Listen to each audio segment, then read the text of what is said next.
Greetings as you gather for the United Nations 54th Commission on the Status of Women.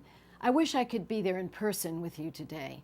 Your work is so critical to the advancement of women and girls across this globe. In early 2009, I became the chairman of the first ever Foreign Relations Subcommittee to focus specifically on global women's issues. Through this subcommittee, we're shining a spotlight on issues affecting women worldwide, and we're working to improve conditions for women. The subcommittee has looked at how rape is used as a weapon of war and a tool of genocide in Darfur and the Democratic Republic of the Congo. We just held a hearing on the status of women and girls in Afghanistan, where women have borne the brunt of the war, a brunt of the violence and tragedy that plagued the nation for decades. At that hearing, I spoke about an 11-year-old Afghan girl who was forced to marry a man nearly 20 years her senior. Distraught, the girl set herself on fire because she didn't want to be a wife at 11 years of age. Fortunately, she lived and has returned home to her family.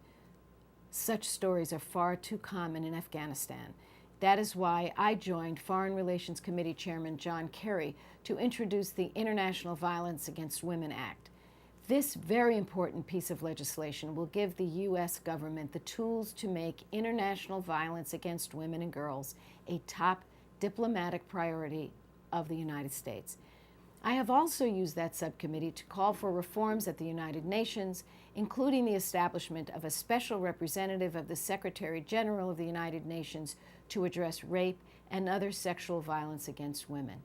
I applaud Secretary of State Hillary Clinton and Ambassador at Large for Women's Issues, Melaine Verveer, for their leadership on this and other issues. I also applaud all of you for working every day to advance the rights of women and girls around the world.